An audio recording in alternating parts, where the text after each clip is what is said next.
Okay, आज हमने एक बहुत इंपॉर्टेंट यूनिट शुरू करना है। थोड़ी प्रोजेक्शन समझ लो कि हमने इस यूनिट में पढ़ना क्या क्या है और ये यूनिट कैसे हमारे लिए बहुत इंपॉर्टेंट है। इसमें इस पूरी पूरी यूनिट का नाम जो है वो बल्क प्रॉपर्टीज ऑफ मैटर है, ऐसा इसको कहा जाता है। इसमें तीन चार पोर्शन है। एक पहला पोर्शन है इसका सॉलिड्स के बारे में, कि सॉलिड के न्यू बिहेवियर को देखना है। न्यू बिहेवियर कहने का मतलब क्या होगा?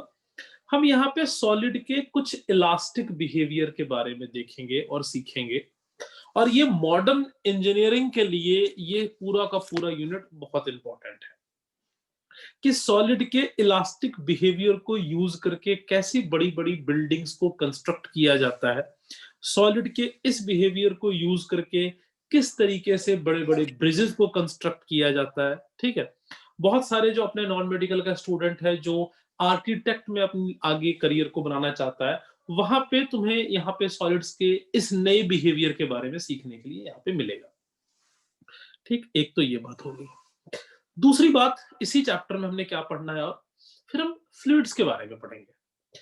फ्लूइड का बिहेवियर कैसा है। ठीक है, जैसे आपने छोटी क्लासेस में फ्लूइड के कुछ बिहेवियर के बारे में पढ़ा था, क्या पढ़ा, बर्नौलीज थ्योरम के बारे में पढ़ा था। इस तरह से अपने फ्लूइड की कुछ चीजें अपनी छोटी क्लासेस में सीखी थी, उसको आज हम और एक्सटेंड करेंगे। फ्लूइड अगर रेस्ट में है तो उसकी क्या बिहेवियर है वो भी हम यहाँ सीखेंगे। फ्लूइड जब मोशन में चला जाएगा, जैसे आपके घर के सामने कोई नहर बह रही है, कोई नदी बह रही है, आपके पाइप में, घर के पाइप में पानी फ्लो कर रहा है, तो वहां पे लिक्विड के हम अलग अलग बिहेवियर के बारे में पढ़ेंगे। और लिक्विड में केवल हमने वाटर के बारे में नहीं पढ़ना है, हमने हर तरह के लिक्विड के बारे में यहाँ पे पढ़ना है। तो ये भी चीज हमने इसी यूनिट में पढ़ना है। इसके बाद फिर हम हीट के बारे में भी पढ़ेंगे इस यूनिट में। जैसे अगर हम किसी बॉडी को हीट प्रोवाइड करते हैं तो वो बॉडी किस तरह से बिहेव करता है। हीट थर्मोडायनेमिक्स, ये एक ऐसा यूनिट है जो JEE NEET point of view से बहुत बहुत इंपॉर्टेंट है। ठीक है, हर साल 4 से 5 क्वेश्चन जेई मेन, एडवांस में भी, नीट में भी रहता ही रहता है। जो बच्चा केवल हीट और थर्मोडायनेमिक्स का पार्ट अच्छे से करके चला जाएगा, वो फिजिक्स के सेक्शन में से 5-6 क्वेश्चन करके बड़े आसानी से आ सकता है। फ्लूइड से क्वेश्चन एडवांस में रोटेशनल मैकेनिक्स के साथ मिक्स करके कई बार रहता होता है। ठीक है, तो शुरू करते हैं चैप्टर के बारे में। हमने यहाँ पढ़ना क्या है। आप सबको सॉलिड के बारे में पता है, आप सबको पता है सॉलिड क्या होता है, क्यों इसकी हम डेफिनेट शेप एंड साइज बोलते होते हैं। ये सारी चीजें आपने छोटी क्लासेस से आप पढ़ते आ रहे हो और आपको इसके बारे में सारी इंफॉर्मेशन है। यहाँ क्या नई बात सीखने के लिए मिलेगी? यहाँ हमें ये नई बात सीखने के लिए मिलेगी कि सॉलिड के पास एक और बिहेवियर है। वो बिहेवियर है इलास्टिक बिहेवियर। वो बिहेवियर कौन सा बिहेवियर है बेटा? Elastic behaviour. अब तुम्हारे मन में फिर एक सवाल आएगा कि सर ये इलास्टिक बिहेवियर क्या है। दो बातें समझना, फिजिक्स की इलास्टिसिटी और नॉर्मल लाइफ की इलास्टिसिटी दोनों अलग अलग शब्द है। हम इसके बारे में सीखेंगे आगे। जैसे फिजिक्स की इलास्टिसिटी के बारे में अगर बात किया जाए तो तुम्हारे हाथ में एक पेन होगा, तुम्हारे हाथ में कोई पेंसिल होगा, तुम्हारे पेन का कोई कवर होगा, तुम किसी को भी खींच के देखो, है ना, तुम उसको बेंड कर सकते हो, ट्विस्ट कर सकते हो, है ना। बेंडिंग ट्विस्टिंग समझते हो बेटा? आज तक, अभी तक हमने मैकेनिक्स में यही सीखा कि अगर हम किसी बॉडी पर फोर्स लगाएंगे तो उससे बॉडी के अंदर एक्सेलरेशन होगी। आज तक हमने क्या सीखा कि अगर हम किसी भी बॉडी पर फोर्स लगाएंगे तो उस फोर्स की वजह से बॉडी के अंदर में एक्सेलरेशन होगी। इस यूनिट में हम ये भी सीखेंगे कि तुम किसी भी बॉडी पे फोर्स लगा के उस बॉडी के शेप को डिफॉर्म भी कर सकते हो। अब ये शेप डिफॉर्म करने का मतलब क्या होता है? फॉर एग्जाम्पल, तुम्हारे सामने एक पेन है, तुम अपने पेन को दोनों साइड से पकड़ो, उस पे एक फोर्स लगाओ, तुम देखो तुम्हारा पेन थोड़ा सा बेंड कर जाएगा। This is deforming. समझ रहे हो?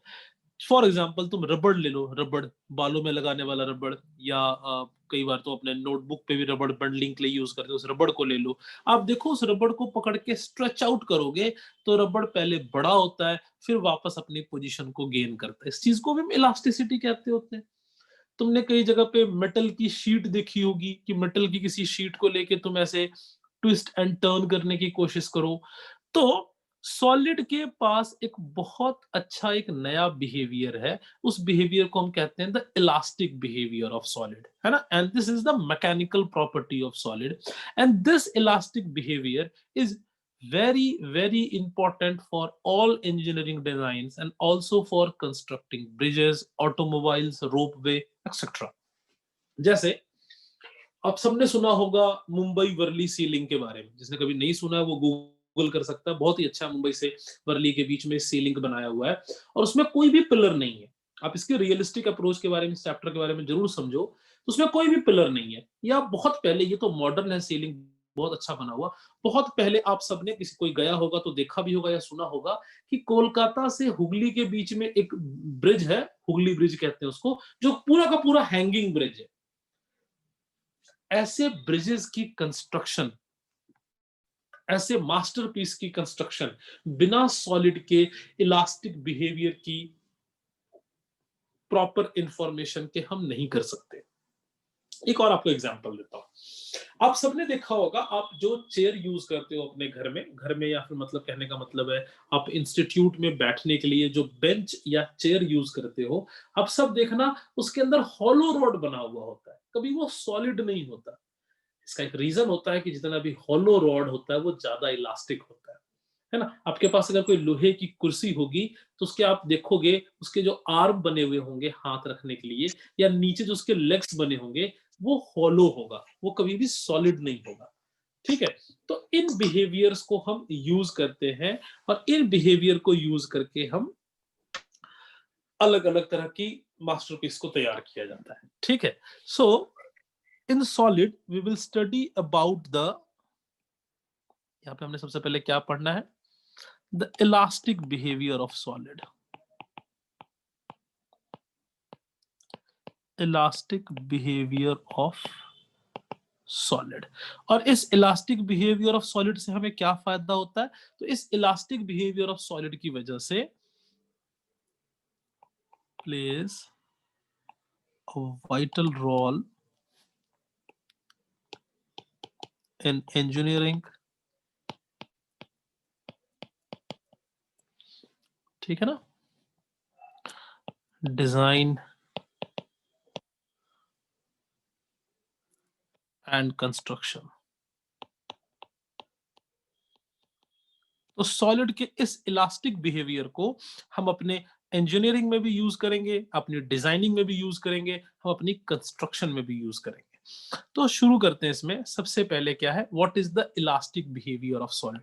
कोई मुझे बता सकता है? ये बहुत ही बेसिक चीज है, आप सब अपने डे टू डे लाइफ में इनकाउंटर करते हो कि इलास्टिक बिहेवियर का बेसिकली मतलब क्या होता है। अगर मैं कहूं कि what is the elastic behaviour of solids, इसका बेसिक मतलब क्या होता है? इसका बेसिक मतलब ये होता है कि अगर आप किसी सॉलिड की शेप पे फोर्स लगा के उसकी शेप को डिफॉर्म करोगे, डिफॉर्म करने का मतलब क्या होता है, जैसे मैं आपके सामने एक कोई एग्जांपल लेकर आता हूं। मान लो से मेरे पास ये एक रॉड है, ठीक है, ऐसा मेरे पास एक रॉड है और ये सॉलिड रॉड है बिल्कुल। आप इसके दोनों साइड से फोर्स लगानी शुरू कर दी आपने, अपने दोनों हाथों से पकड़कर इसको इधर और इधर आप फोर्स लगानी शुरू कर दोगे, है ना, फोर्स लगानी शुरू कर दोगे। तो आप क्या देखोगे थोड़ी देर के बाद कि ये जो रॉड है, ये रॉड थोड़ा सा ऐसे बेंड हो जाएगा, नहीं होगा यार? अगर आप दोनों रॉड पर इस तरह से दोनों साइड से फोर्स लगाओगे तो जो रॉड पहले सीधी थी, इस फोर्स की वजह से ये रॉड थोड़ा सा ऐसे बेंड आउट हो जाएगा। लेकिन जैसे ही आप इस फोर्स को हटाओगे, जैसे ही आप ये दोनों फोर्सेस को हटाओगे, तो ये रॉड वापस अपनी इस पुरानी शेप को रिगेन कर लेगा। क्या ऐसा होगा? क्या मेरी बात समझ आती है?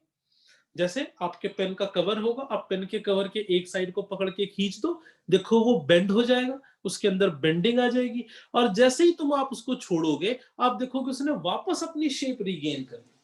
उसने अपनी वापस अपनी शेप कैसे रिगेन कर ली? उसने वापस अपनी शेप इसलिए रिगेन कर ली क्योंकि उसके पास एक इलास्टिक बिहेवियर है। This behaviour is known as elastic behaviour. ये बिहेवियर क्या है कि व्हेन द अप्लाइड फोर्स, अब इस अप्लाइड फोर्स को आज के दिन में हम कह रहे हैं deforming force. Both are the applied force. और इस अप्लाइड फोर्स को भी हम क्या कह रहे हैं बेटा यहां पर? Deforming force. सर पर कई ऑब्जेक्ट को अगर बेंड करे तो बेंडी पोजीशन में रहते हैं, अपनी वापस पोजीशन में नहीं जाते। हाँ जी बेटा, ये भी होता है, हम इसके बारे में बात करेंगे। वहां पर ऐसा होता है कि जब आपने उसके ऊपर फोर्स इतनी ज्यादा लगा दी कि बॉडी की शेप परमानेंटली डिफॉर्म्ड हो गई। अगर बॉडी की शेप परमानेंटली डिफॉर्म्ड हो गई तो हम कहते हैं कि अब वो अपनी वापस शेप को रिगेन नहीं कर सकेगा। इसलिए जब हम फोर्स लगाते हैं, सपोज करो तुमने जैसे भी एग्जांपल लिया, तुम एक कोई मेटल की शीट ले लो और उसको पकड़ के पूरा नीचे तक टिल्ट कर दो, टर्न कर दो, ट्विस्ट कर दो, तुम देखोगे वो बेचारा इतना सा ज्यादा बेंड हो गया, इतनी ज्यादा उसके अंदर बेंडिंग या ट्विस्टिंग आ गई कि वो वापस अपनी शेप को नहीं गेन कर पाया। इसके लिए एक टर्म आता है जिसको हम कहते हैं इलास्टिक लिमिट। किसी बॉडी पर आप force with in the elastic limit अगर लगा रहे हो, तभी बॉडी अपनी शेप को वापस रीगेन कर सकेगा। लेकिन अगर तुम बॉडी पे force with in the elastic limit नहीं लगाओगे तो बॉडी अपने शेप को वापस रीगेन नहीं कर पाएगा और वो परमानेंटली डिफॉर्म हो जाएगा। यही बात मैं आपको यहाँ पे समझाई मैंने आपको कि इस तरह के फोर्स को हम क्या कहते हैं? This force is known as by deforming force. और बॉडी जिस फोर्स की वजह से वापस अपनी शेप को रिगेन कर रही है उसको हम कहते हैं रीस्टोरिंग फोर्स। क्या कहते हैं बेटा उसको? Restoring force. तो क्या होता है deforming force? Deforming force is always the applied force, and what is the restoring force? It is the force set up between the molecules of the body. It is the force set up within the molecules of the body. ठीक है, ये कौन सा force है जिस force की वजह से बॉडी अपनी शेप को वापस रीगेन कर पा रहा है? क्या सबको ये दो फोर्सेस का कंसेप्ट क्लियर हो गया कि क्या है डिफॉर्मिंग फोर्स और क्या है रीस्टोरिंग फोर्स? डिफॉर्मिंग फोर्स कौन सी फोर्स है? जो फोर्स आप लगा के बॉडी की शेप को चेंज कर रहे हो।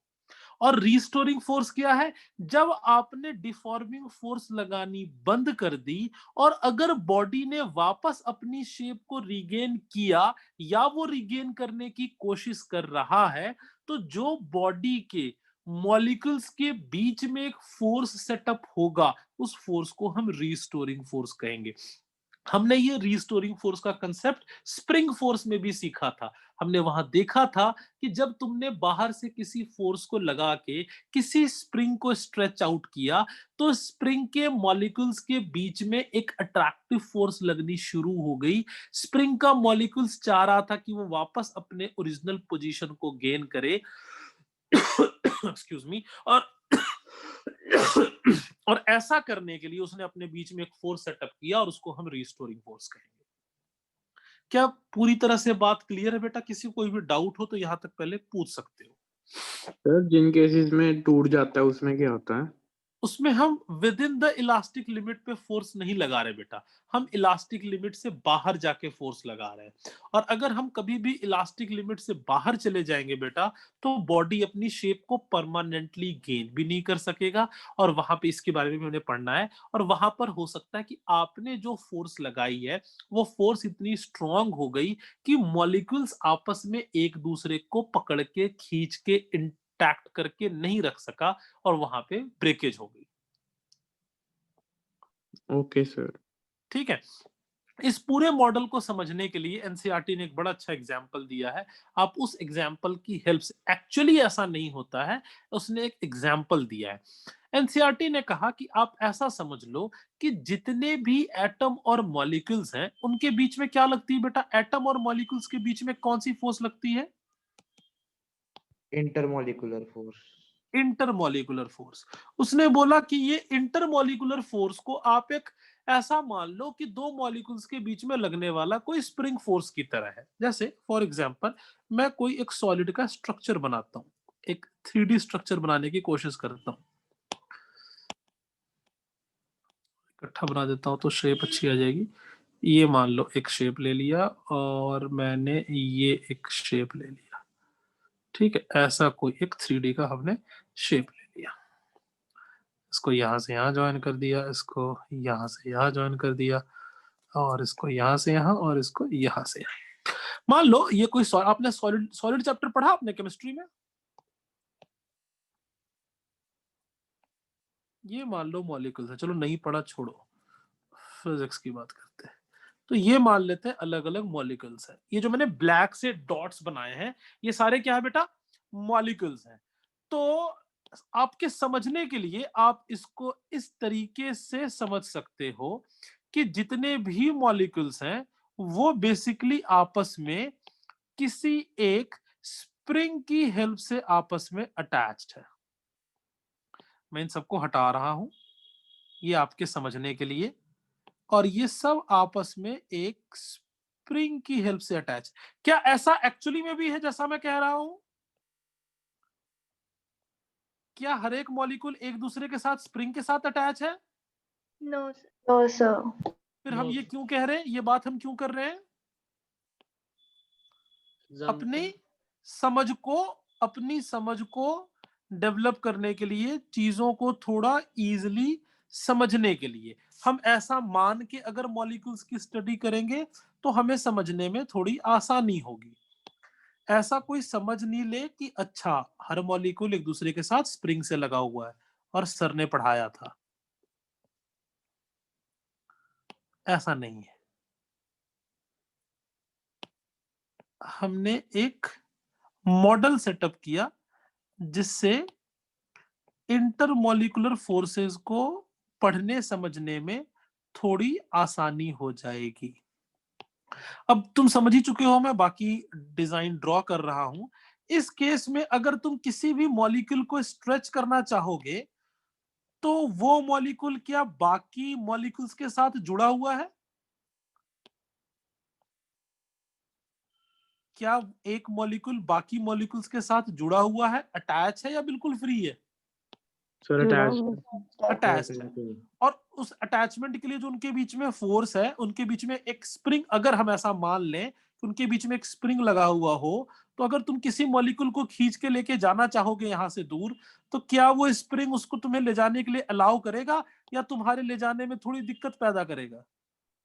दिक्कत पैदा करेगा, है ना। और उस दिक्कत की वजह से किसी मॉलिक्यूल को अपने पोजीशन से जैसे ही तुम फोर्स हटाओगे वो तुरंत से अपनी पोजीशन को क्या गेन नहीं कर लेगा? ये देखो, ये मैंने, तो जितने ये ब्लैक डॉट्स हैं, दीज और black dots are some molecule, and जो उनके बीच में स्प्रिंग लगी हुई है इसको मैंने इंटर मॉलिक्यूलर फोर्सेस को एक्सप्लेन करने के लिए समझाया है।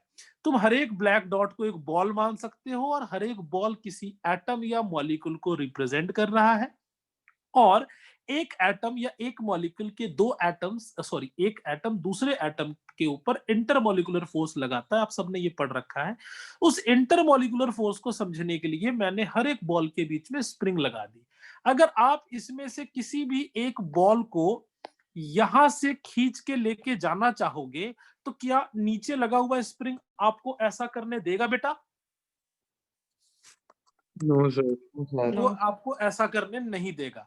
वो स्प्रिंग उस बॉल को अपनी तरफ खींचेगा। मान लो आपने जबरदस्ती फिर भी किसी दो बॉल को खींच के थोड़ी देर तक खींच लिया, तो जो आपने फोर्स लगाई उस फोर्स को हम क्या कहेंगे बेटा? Applied force. Applied force. और उसी का हमने यहाँ एक नया नाम सीखा है, उसका नाम क्या है बेटा? Deforming deforming force. Deforming force. और जैसे ही आप, अच्छा एक बात बताओ, जब आप डिफॉर्मिंग फोर्स लग रही है बॉडी पे तो रीस्टोरिंग फोर्स साथ साथ लगनी शुरू हो जाएगी कि वो इंतजार करेगी कि आप हटोगे तो मैं लगूंगा? आपने इसके ऊपर डिफॉर्मिंग फोर्स लगाई, बॉडी की शेप को चेंज करना चाहा, तो क्या रीस्टोरिंग फोर्स साथ साथ ही लगना शुरू हो जाएगा या वो इंतजार करेगा कि डिफॉर्मिंग फोर्स खत्म हो फिर मैं लगूं? सर 7 बिल्कुल। जैसे जैसे आप डिफॉर्मिंग फोर्स को बढ़ाते जाओगे वैसे वैसे रिस्टोरिंग फोर्स बढ़ता चला जाएगा। अगर आपकी डिफॉर्मिंग फोर्स रिस्टोरिंग फोर्स के जब तक बराबर रहेगी बॉडी अपनी शेप को ठीक ठाक मेंटेन करेगा। लेकिन अगर आप बहुत ताकतवर इंसान निकले और आपने खींच खाच के मॉलिक्यूल, जैसे आपने अपने कई बारी पेन के कवर के उसका जो एक लगा होता है ना, जिससे आप पॉकेट में उसको लगाते होते हो, उसका कई बार जो आपने हाल किया हुआ होता है, कई बच्चों का देखा ना, खींच के उस बेचारे की हालत द्रौपदी वाली हुई हुई होती है। उसका बहुत बुरा हाल किया होता है बच्चों ने, दांतों के नीचे डाल के चबा के खींच के टेढ़ा करके रखा हुआ होता है, फिर भी वो टूटता नहीं बेचारा। आप उसकी पूरी इलास्टिसिटी को चेक करते हो, मैक्सिमम लेवल तक उसकी इलास्टिसिटी चेक करते होते हो। स्पेशली जो पहले रेनॉल्ड्स का पेन आता था व्हाइट एंड ब्लू, उसकी उस ब्लू वाले कवर का तो मैंने बड़े बच्चों का देखा इतना बुरा हाल किया हुआ। तुम लोगों में किसी ने देखा कवर का ये हाल किया हुआ ऊपर वाले टिप का? Yes, sir. पहले खींचना शुरू करेगा, खींच के वो बिल्कुल टेढ़ा हो चुका होगा, उतने से संतोष नहीं होगा, फिर उसको दांतों के नीचे डाल के चबाएगा और उसकी पूरी इलास्टिसिटी चेक की जाएगी।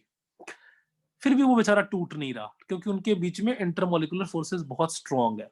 लेकिन जब तक आप उसको खींच के वापस अपनी जगह तक वापस ले आ रहे हो तब तक तो वो क्या है, उसको हम क्या टर्म यूज करने के लिए मैंने बोला था, with in the elastic limit. तब तक हम क्या टर्म यूज करेंगे उसमें बेटा, वो क्या था, with in the elastic limit. लेकिन जब आपने उसको खींच के पूरी तरह से डिस्टॉर्ट कर दिया तो वो with in the elastic limit नहीं रहा। अब वो अपनी शेप को साथ ही साथ रिगेन नहीं कर पाएगा।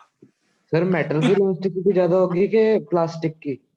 ये किसकी इलास्टिसिटी कितनी ज्यादा होती है इस चीज को हम थ्योरेटिकली नहीं बताएंगे बेटा, इसके लिए हम फिर एक मैथमेटिकल टर्म डिफाइन करेंगे जिसका नाम है यंग्स मॉडुलस। जब मैं वहां पढ़ाऊंगा तो आपको पता चलेगा कि हम ऐसे किसी की इलास्टिसिटी डिफाइन नहीं करते होते। इलास्टिसिटी डिफाइन करने के लिए हमने एक टर्म रखा है।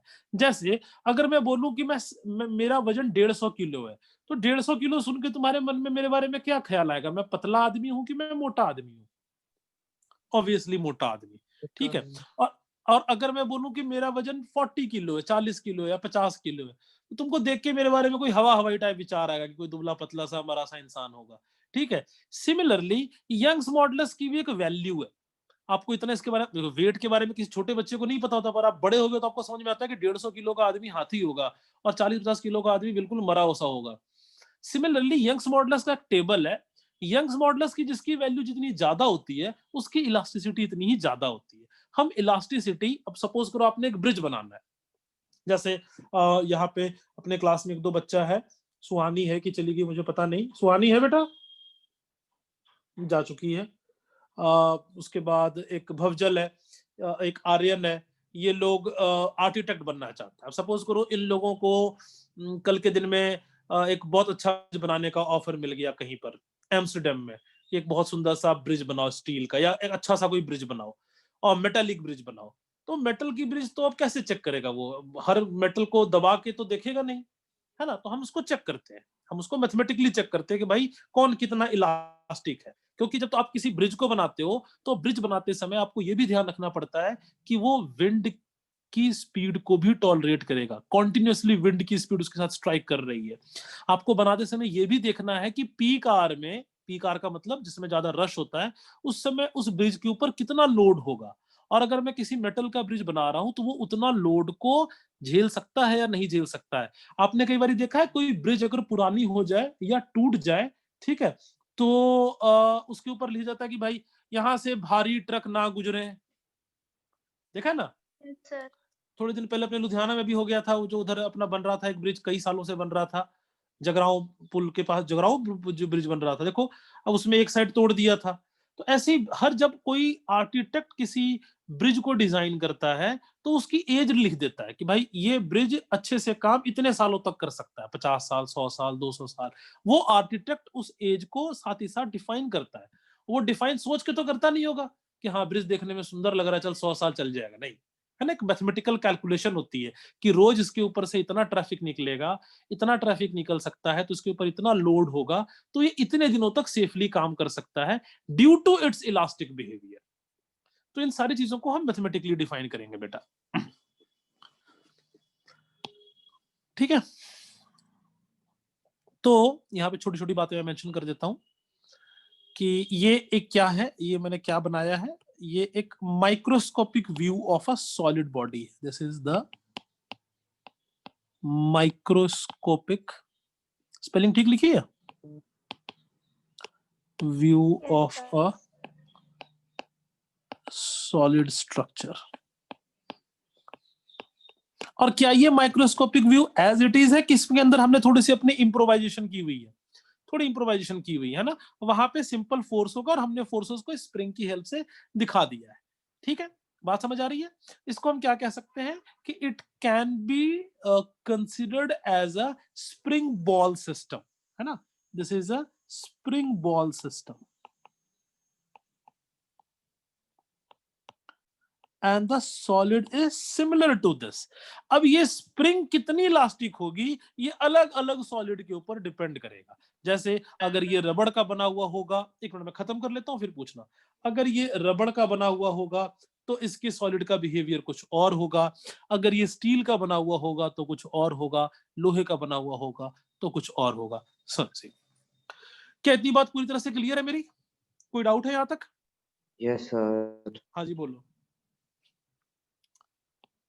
ये डाउट वाला यस सर था कि क्लियर वाला यस सर था? नहीं, क्लियर वाला यस सर था।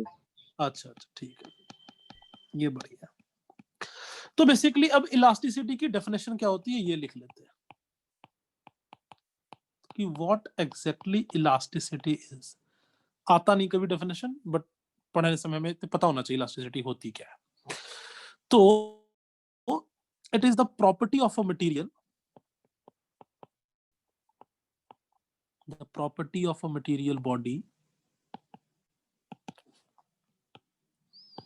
किसी भी मटेरियल बॉडी की एक property by virtue of which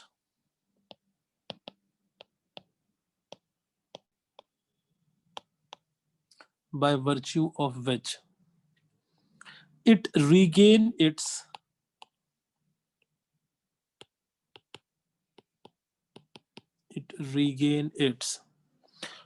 original shape and size,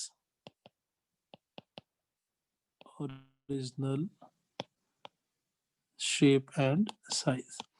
आपको क्या लगता है वुड की इलास्टिसिटी ज्यादा होती होगी कम होती होगी? तो कम होती है। कम होती है ना, आप वुड के ऊपर फोर्स हटाओगे वो अपनी शेप को तुरंत रिगेन नहीं कर सकेगा। So when applied regain when external deforming force is removed, when external deforming force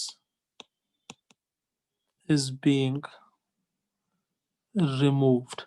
अगर आप कोई भी एक्सटर्नल डिफॉर्मिंग फोर्स को हटा दोगे तो वो किस तरह से अपनी शेप को रिगेन कर लेगा, इसी चीज को हम उसकी इलास्टिसिटी कहते होते हैं। ठीक है, और ओरिजिनल शेप एंड साइज को कई बार हम एक वो टर्म एक सिंगल टर्म में डिफाइन कर लेते हैं, and that term is the configuration, it regain its original configuration.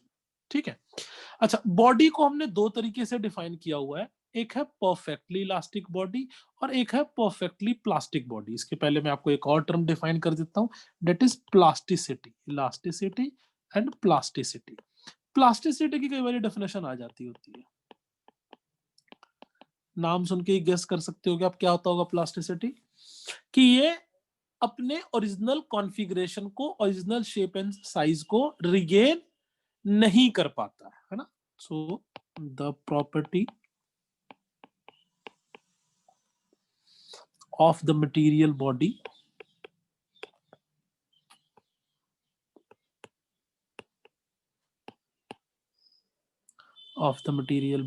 by virtue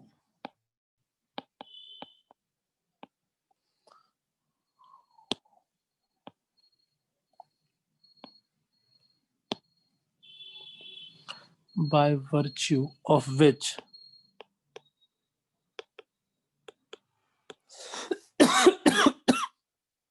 it does not regain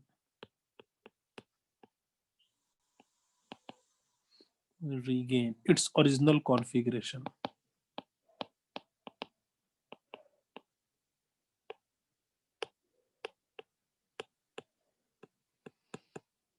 ये अपने ओरिजिनल कॉन्फ़िगरेशन को रिगेन नहीं कर पाता है when the external force is being removed.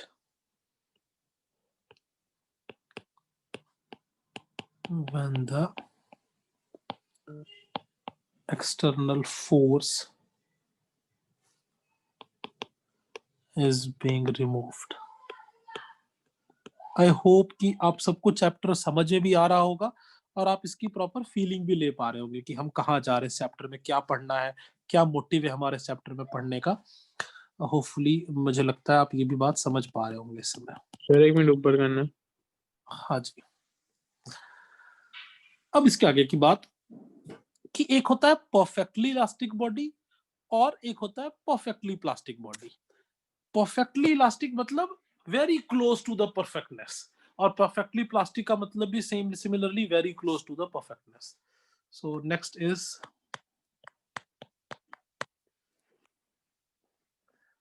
Perfectly elastic body. Sir हाँ जी बेटा। आपने इलास्टिसिटी की डेफिनेशन में मटेरियल बॉडी लिखा या फिर metallic body? Material body, okay sir.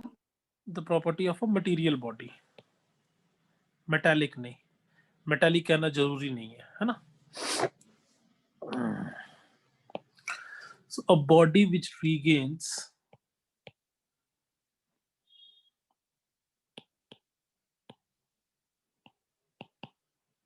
its original configuration, configuration का मतलब वही हो गया shape and size, its original configuration immediately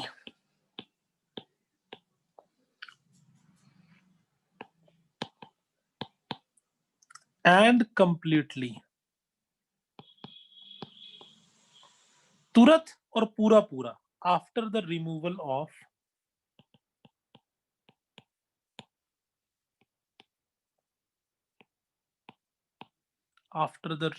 of deforming force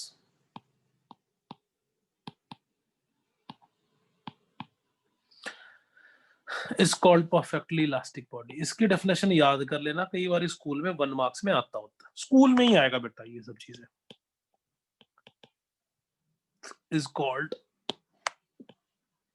elastic नहीं, perfectly elastic body.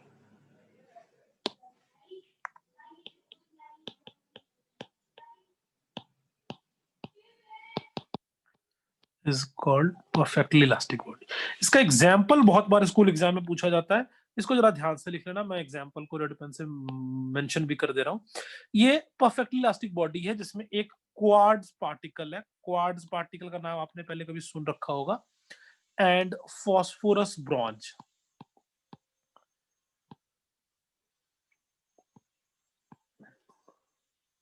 Sir rubber भी हो सकती है परफेक्टली नहीं इलास्टिक बेटा, बॉडी? नहीं बेटा, नहीं।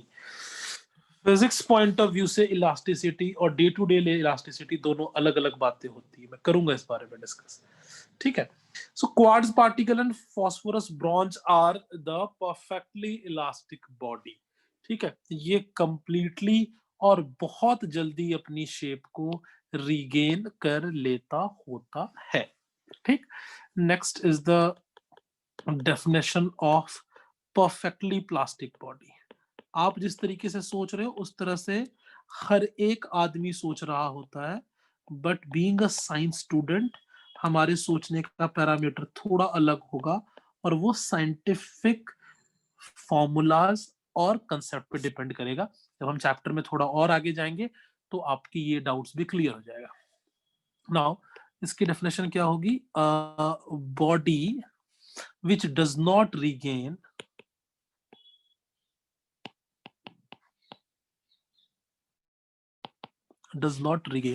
its original configuration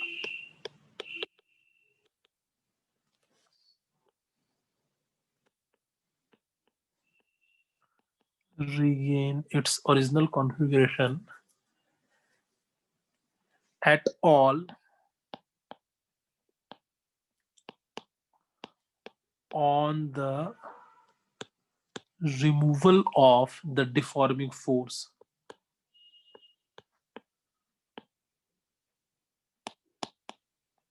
of the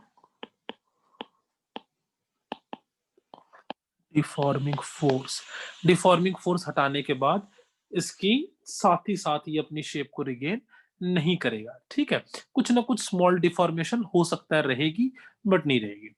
इसके भी एग्जांपल्स बहुत इंपॉर्टेंट है, वो भी कई बार पूछा जाता है 1 मार्क में। इसका एक एग्जांपल है पुट्टी। पुट्टी समझते हो? अरे यार बहुत बार ऐड देखा होगा, JK Birla white putty, mud, paraffin. ठीक है, पैराफिन, वैक्स, पूरा लिख देता हूं। ठीक, एक बात मत याद रखना, ये सब हमने these are also very close to perfectly elastic or perfectly plastic body। ठीक है, and the degree of elasticity or plasticity differ from body to body, but nothing is perfectly elastic or perfectly plastic। मैंने यहाँ example जरूर दिया है, but they are also very close to perfectness, they are not actually exactly, है ना, they are not the accurate, there is no body which is perfectly elastic or perfectly plastic। क्या मेरी बात पूरी तरह से क्लियर है? Yes sir.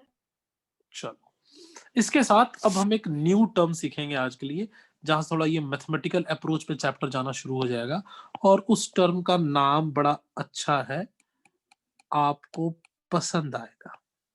आपने इस टर्म का नाम पहले सुना हुआ है, डायमेंशनल फॉर्मूला में याद किया था और पूछा था मेरे से कि सर ये क्या होता है। तो आज वो दिन आ गया जब हम इसके बारे में पढ़ रहे हैं, और उस टर्म का नाम क्या है? स्ट्रेस। एक तो स्ट्रेस आप सब जानते हो, वो साइकोलॉजिकल स्ट्रेस है, लेकिन जब आप किसी मेटल पे फोर्स लगाते हो, किसी बॉडी पर फोर्स लगाते हो, और वो बॉडी अपनी शेप को चेंज करना चाहती हो या नहीं चाहती हो, बट उस दौरान उसके अंदर एक फोर्स डेवलप होती है, हम सबने सीखा, जिसको हम रीस्टोरिंग फोर्स कहते हैं। वो फोर्स पर यूनिट एरिया को हम स्ट्रेस कहते होते हैं। बेसिकली यहां पे स्ट्रेस का क्या मतलब है? तुम एक मेटल की रॉड ले आओ और उस मेटल की रॉड को फोर्स लगा के मोड़ने की कोशिश करो, बेंड करने की कोशिश करो। क्या मेरी बात सुन रहे हो? समझ में आ रही मेरी बात, मैं क्या कह रहा हूं?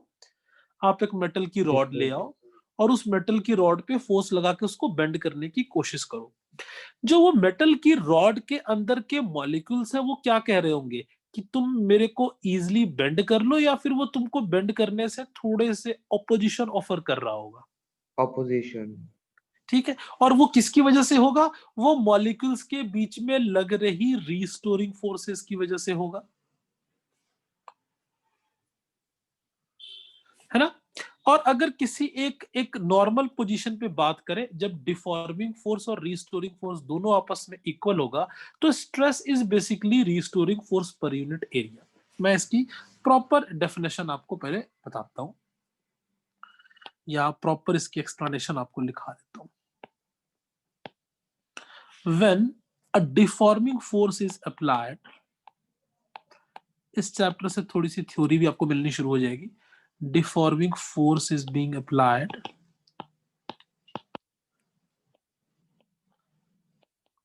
एक मैंने डिफॉर्मिंग फोर्स अप्लाइड की, it changes the configuration of the body.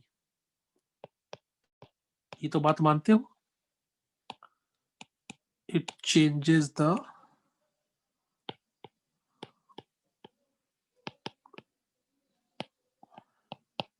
Configuration of the body. Force लगाई, बॉडी की कॉन्फ़िगरेशन चेंज होगी। ठीक है, और इसकी वजह से एक internal restoring force will start playing, and as a result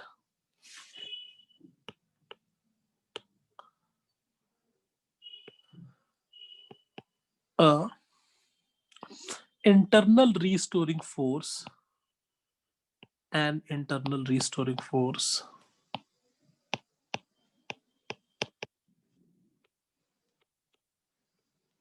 internal restoring force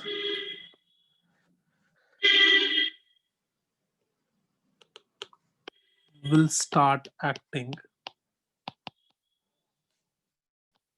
and tend to मतलब कोशिश करेगा, tend to bring the body to its initial configuration, tend to bring the body, जो मैं लिख रहा हूं बात समझ आ रही है? Body Yes, sir.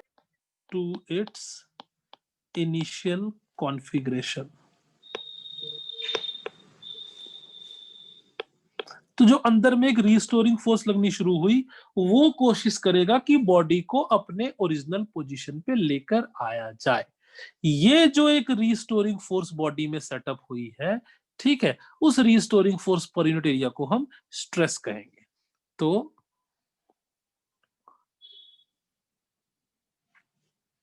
This force per unit area, मैं फोर्स लिख रहा हूं, ये फोर्स इक्वल टाइम पे रिस्टोरिंग और डिफॉर्मिंग दोनों ही हो सकती है। This restoring force per unit area is stress. ये जो restoring force per unit area लग रहा होगा, इसको हम स्ट्रेस कहेंगे। मैथमेटिकली भी मैं लिख देता हूं इसको,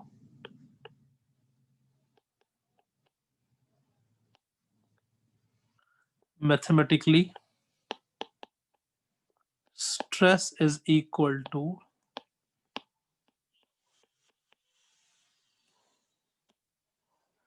restoring force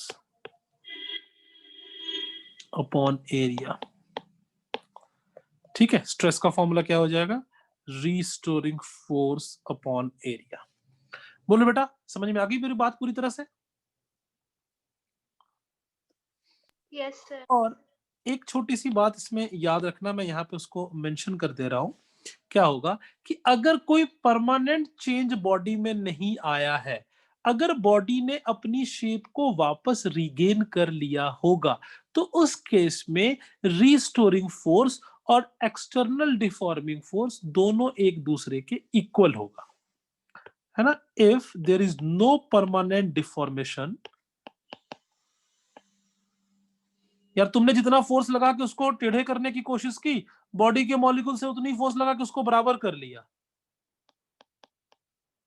if there is no permanent deformation,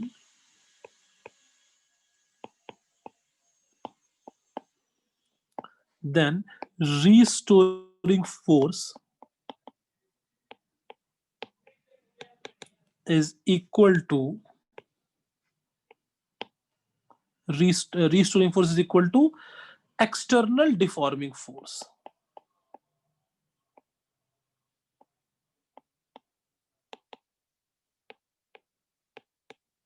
देखो तो बेटा, क्या ये बात समझ में आती है?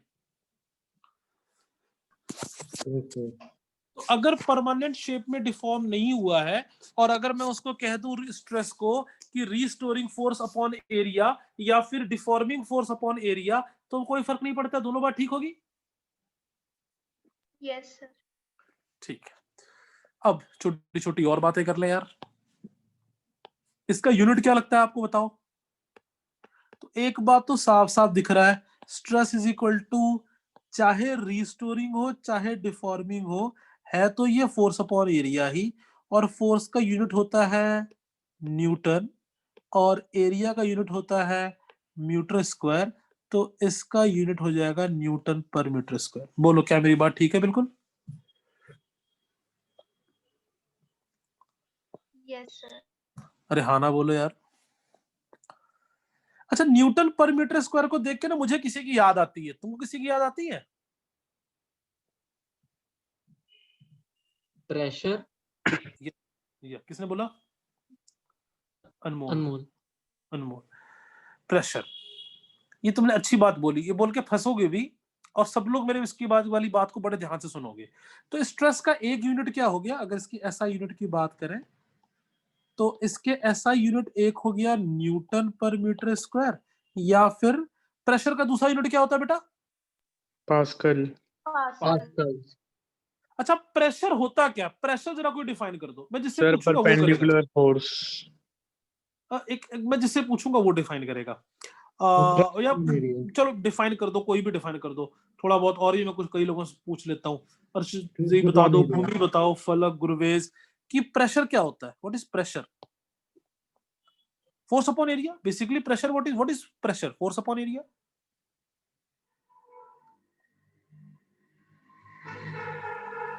अरे बोलो यार, what is pressure? Force upon area. सही है गलत है? Yes, sir. Yes sir. सही है।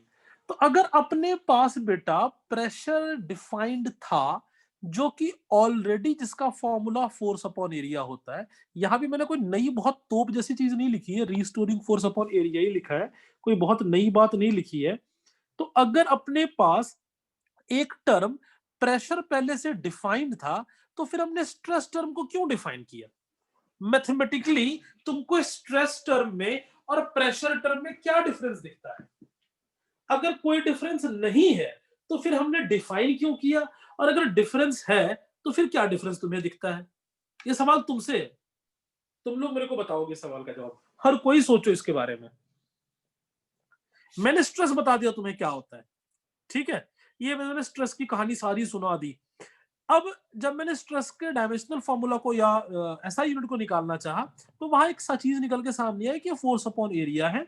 फोर्स अपॉन एरिया का यूनिट न्यूटन पर मीटर स्क्वायर होता है, तो स्ट्रेस का यूनिट भी सेम है, न्यूटन पर मीटर स्क्वायर और पास्कल। और जो प्रेशर होता है बेटा, वो भी सेम चीज होती है, फोर्स अपॉन एरिया। तो अगर अपने पास प्रेशर जैसा टर्म डिफाइंड था, तो हमने स्ट्रेस जैसा टर्म डिफाइन क्यों किया? कोई एनीबॉडी?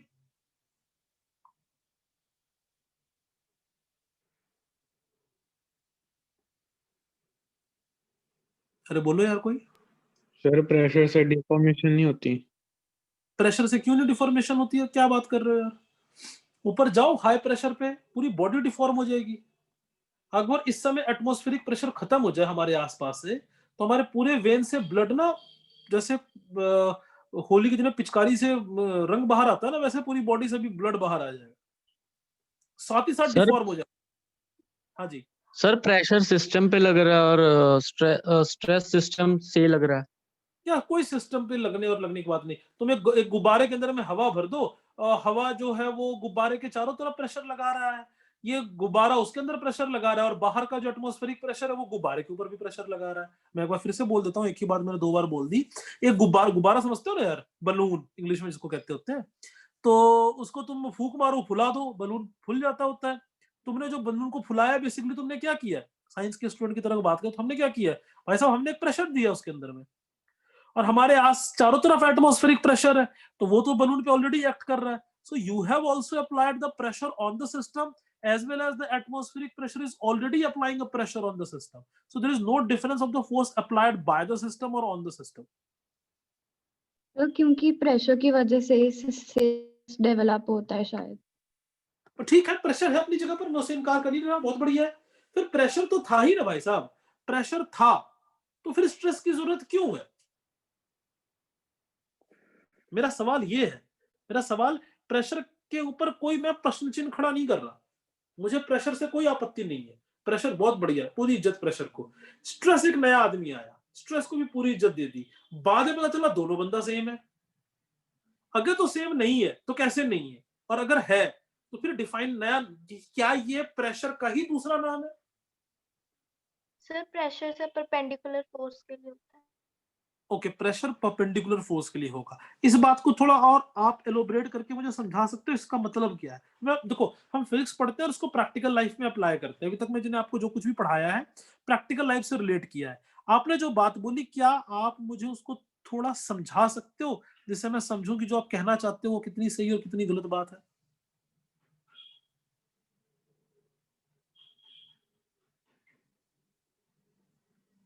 सही बोल रहे हो आप, उसको थोड़ा आप इम्प्रोवाइज करो। मतलब force applied in the perpendicular direction to the body, या thrust। चलो मैं तुम्हें समझाता हूँ। कपड़े धोए हैं कभी? कपड़े